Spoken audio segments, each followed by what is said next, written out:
First off, let me just start off with saying I offer my condolences to the family of this young lady whose name is Shanquella Robinson, who was found dead, or who I should say, in my opinion, was murdered while vacationing in Mexico with some quote unquote friends. And I put those in huge quotations, and you'll see what I mean as I go along with this story. So this young lady, her name is Shanquella Robinson. She's 25 years old, and she was found dead in Mexico. Well, she died in Mexico, more like murdered in Mexico. And what's so interesting is that I just did a video about three, excuse me, friends who was vacationing also in Mexico and literally died, quote unquote, mysteriously, and they all fell dead in an Airbnb. And now you have this story of this young lady who was in Mexico vacationing with some friends, and now she's dead.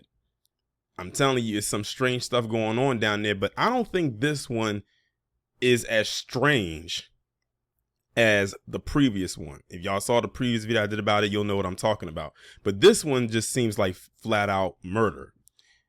And I'm going to read a few articles, and I'm going to show y'all some things that actually leads to what a lot of people are speculating to be foul play when it comes to this story. But this is her picture right here. She was a very pretty young woman. The first article I'm going to read is coming off of lovebscott.com. It says 25-year-old Shanquella Robinson's family is mourning a great loss after the Charlotte, North Carolina entrepreneur died on a trip to Cabo, Mexico with a group of friends over Halloween weekend. Her parents, Bernard and Salamandra Robinson, are seeking answers as to what happened to their daughter. I spoke with her Friday evening. She was having dinner and I never spoke with her again, Salamandra said. On Saturday evening, they called and said she wasn't feeling well and they were going to call a doctor. And when they called, the doctor hadn't arrived yet, but they said she had alcohol poisoning. The Robinsons were told that Shanquella died from alcohol poisoning, but they aren't convinced that is actually the case. After they said it was alcohol poisoning, we received the autopsy report on Thursday, and it said that her neck had been broken and had a back spasm, and she had a back spasm. There was a cracked spinal cord in her back, her parents said. That took it to a whole nother level because that meant somebody had attacked her. Because Shanquella died in Mexico, national agencies are investigating the incident. The U.S. Department of State issued the following statement. We are aware of these reports. Protecting the welfare of U.S. citizens overseas is among our top priorities. Out of respect for the privacy of those involved, we have no further comment at this time. Shanquella's body arrived back in Charlotte on Thursday and a funeral service has been scheduled for next Saturday. And they also have the video posted up here. I'm not going to show the video, but just know that it is a very brutal attack that she suffered at the hands of these so-called friends. But I'll read the caption that went with it. It says, y'all, they done beat this girl up in Mexico and told her mom she died from liquor poisoning. Ladies, watch y'all back. They said the autopsy came out and said she had a broken neck and a cracked spine and some more. Watch y'all damn friends. This shit is going viral because they lying. Pay attention. Let's talk about it. OMG. Hashtag justice for Shanquella Robinson. Hashtag Shanquella Robinson. Hashtag the shade room. So that's the entire article for that right there. Now, usually what I would do is I would like just put up a picture and just go and read. But I feel like what I'm about to show you has to be broken down and y'all have to see it for yourselves. So let me go ahead and bring it up because there's a couple more articles about this story going forward because it has legs. And when I tell you this story actually has a plot twist towards the end, keep that in mind, what I just said right here. And also keep in mind when she went to Mexico, it says she went Halloween weekend. Keep that in mind as we continue to move forward. So this is another article right here that's coming from the CB. And look at the headline. And this was posted November 14, 2022. Friends, quote unquote, and I'm glad they put it in quotes, lie about what caused Charlotte, North Carolina businesswoman Shanquella Robinson's death in Mexico. So as you can see, this is a picture of her right here. This is probably like a model picture she took. And these are all of her so-called friends right here, and these ones right here on the side. Now I'm gonna go ahead and scroll through so you can see what it's looking like in the article. It says a successful Charlotte, North Carolina businesswoman who went on a trip to Mexico with her best friend and 5 other people is dead, and her best friend of more than 5 years, Khalil Cook, is lying about what happened to her. On Friday, October 28, 2022, 25-year-old Shanquella Robinson, her best friend Khalil Cook, and 5 others named Malik Dyer, Winter Donovan, Alyssa Hyatt, Dejanay Jackson, and Nazir Wiggins went to Cabo, Mexico. The North Carolina Beat, so that's what it is, the NC Beat. The North Carolina Beat obtained the photos of everyone at the Mexico trip below. So these are all the people, and they have them by name. So this is Khalil Cook. This is the so-called best friend of 5 years. This is the Malik St. Patrick Dyer. This is Winter Donovan. This is Alyssa Hyatt. This is Dejanay Jackson, and this is Nazir Wiggins. And they put their full names too. The next day, Saturday, October 29, 2022, Shanquella Robinson's mother, Salamandra Robinson, said they received a phone call from Khalil about Shanquella, quote unquote, resting and not feeling good, and that she had puked a couple of times. She said they felt at ease because they figured Shanquella was dealing with a hangover. Come to find out, that was not the case at all. So now it's going to go more, and now it looks like it's going to go into a timeline. Is after he told me that she was resting and not feeling good and that she had thrown up, I told him just to call us and keep us informed of how she is doing, Salamandra said. Khalil called again and told Salamandra that the ambulance was at their villa. He told me there was about 3 ambulances and they were trying to resuscitate Shanquella, Salamandra said. Salamandra said that Khalil then put them on hold and they were confused because he had just spoken to them and they thought Shanquella was fine, just lying down resting because she wasn't feeling good. I was like, what's going on now? Salamandra said. Sorry about that. When Khalil returned to the line, he told Salamandra that Shanquella had alcohol poisoning. However, Salamandra said she was a little calm because she trusted Khalil and believed what he was telling her. He came back and told us it was alcohol poisoning. We were more calm, I guess, because we trust him and we kind of believe what he was telling us. Unfortunately, medics could not save Shanquella. Khalil and 5 others had to hurry and get out of Mexico to escape being caught up in legal troubles, so they returned to the U.S. a day earlier. Salamandra said that after Khalil returned to the U.S., he brought Shanquella's luggage to the house and reiterated that Shanquella had died from alcohol poisoning. He brought her luggage to my house when he got back, and he just kept saying she died from alcohol poisoning. At that point, I just said I was going to wait for the autopsy to come back. Khalil kept coming around the family to try to make it seem like he was innocent and didn't know what happened to Shanquella. He kept coming around the house every day his mom is with him. Shanquella's sister, Quilla Long, said something was eating Khalil up inside. Now that stuff done happened, I can go back and say that's why he was pacing. I mean, you would have thought he was coming off something like he was high. He was nervous, he was sweating and grabbing his beard. Long said it had to be eating him up then. When Khalil came back over to Salamandra's house, he brought Winter Donovan and Dejanay Jackson, 2 of the 3 girls that were with them in Mexico, with him. Donovan and Jackson told Salamandra and her family the same story Khalil told them, that Shanquella had died from alcohol poisoning. Quilla Long said that her family had gotten phone calls that they were over there in Mexico fighting and jumped Shanquella. Long says she had asked the girls if that was true, and they told her it wasn't true. Of course, we know that they were lying because there's video of them actually beating her or fighting her. By the time Khalil brought the girls over to my mama's house, we had started receiving calls that they were over there fighting and jumped my sister. We asked them if that was true, and they said no, and that there was no one fighting at all. Salamandra said that she and her family stayed calm and trusted Khalil, and he was sticking with his story that her daughter had died from alcohol poisoning.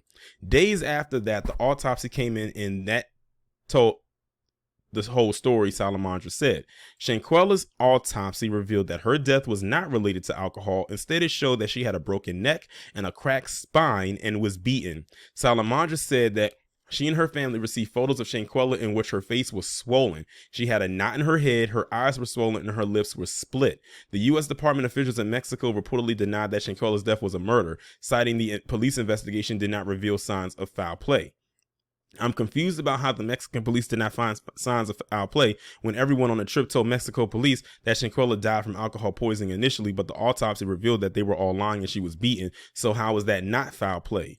Khalil Cook, Malik Dyer, Winter Donovan, Alyssa Hyatt, Dejanay Jackson, and Nazir Wiggins all should be in Mexico's jail right now for the murder of Shanquella Robinson. And I wholeheartedly agree.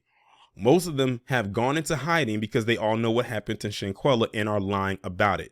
Ladies and gentlemen, Shanquella did not die from alcohol poisoning, so why would Khalil Cook lie to his best friend's mother and family like this when he and Shanquella have been friends for years and have even gone on family trips with Shanquella's family? It's sick as fuck.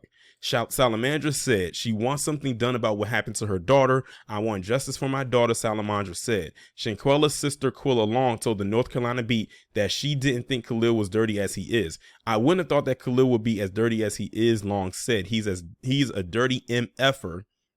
And if I would have known what I know now, I would have gone to his ass and the girl's ass in my house. In an emotional phone call with the North Carolina Beat, Shanquella's father, Bernard Robinson, said his daughter was left for dead. They left her there. An emotional Bernard said, they left my daughter over there. I can't believe it. Bernard said he could not believe that Shanquella's best friend Khalil, who invited her on the trip, would leave her. How can you leave my daughter and she's supposedly your best friend? How could you do this to us? According to Bernard, Khalil didn't even give him any condolences. He only reached out to Shanquella's mom and sister, Bernard said. He never gave me any condolences, and if he had any remorse or something, he would have done that. Bernard said he's 100% certain that Khalil Cook knows what happened to his only daughter. He knows what happened. He knows what happened, Bernard repeated. Shanquella was known by hundreds of people and loved by hundreds of people. The North Carolina Beat will continue to stand with and beside the Robinson family and help them get justice. Sorry again. For Shanquella Robinson. And that's that article right there. Man, this is devastating. This is sad and it's sick. Like this, hold on, this is the so-called best friend right here. This is the so-called best friend. That's why you got to be careful about who you give the title of friend to, because they will do you just as dirty as a complete stranger. This is sad. But remember when I tell you that there was a plot twist to this story? Well, get ready to buckle up for this plot twist. And that's exactly why I mentioned the article about the 3 people that were found dead in Mexico in that Airbnb. Watch this. Check this out. 4 Americans found dead in Mexico Airbnb on the same day. A Charlotte woman and 3 other American people were found dead in different Airbnb vacation residences. So y'all remember I talked about these 3 right here. It said that they all fell dead. You know, just dropped dead after not feeling good. She called her parents. No, she called her boyfriend and said she wasn't feeling well. And all of a sudden she just fell dead. And the other 2 fell dead as well on the same day in the same location. She was beaten to death by her so-called friends because ironically, they all vacationed around the same time. Now they were in different parts of Mexico. I forgot where they were at. But she was in Cabo, but they were in different parts, but they were still in the country. And on the same day, because they said she traveled, was a Halloween weekend, like around that time.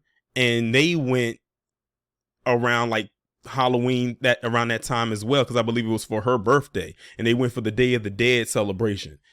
What's the irony? And none of these stories are connected, by the way, just have to throw that out there. These stories are not connected at all. What are the odds of that happening? Now, like I said, this one, we can pretty much pinpoint out that this woman was indeed murdered because there's video to back that up. That she was beaten to death. They said that her back was cracked. Her neck was pretty much cracked. Her spine was cracked. Something wrong with her was messed up with her neck. Her lip was split. Like she was pretty much beaten to death. And like I said, there's video. I refuse to watch the video, but the video is out there. But these 3 right here, I'm standing firm on what I assume to be that they were actually poisoned, that something was probably slipped in their drink and that's how they got them. But it'll show up in that autopsy report if they ever give out the real facts about what actually happened. But this is crazy. This is very, very strange to me that all 4 of these individuals, all black, by the way, all died on the same weekend in the same country. This one we pretty much figured out right off the bat that she was murdered. They were murdered too. It's just that there were no physical hands put on them like there were with her. But it's some strange stuff going on right now. But as for the ones that were involved with them, they need to be, like the article suggested that I just read, they need to be in a Mexican prison somewhere. For real. Since that's where the crime was committed. As far as I'm concerned, all of them were involved with the murder of this young lady. And as for these three right here, somebody down there did something to them for sure. But the thing is, when you poison someone like that, if your hands are clean, it's going to be very hard to try to figure out who was involved. And it's just sad. Again, I offer my condolences to this young lady's family, all of their families, honestly, because realistically, they should all still be very much alive and back at home, not laying in a box somewhere because of, in her case, what her so-called friends did to her, and with their case, because of what some maniac did to them, who probably thought it was a good thing or to getting their rocks off of most likely poisoning them. And the crazy part about it is they may never solve their case. So all we'll be left is with assumptions. But with hers, they definitely have something there. They really do. It's the matter of how far they're going to go with it.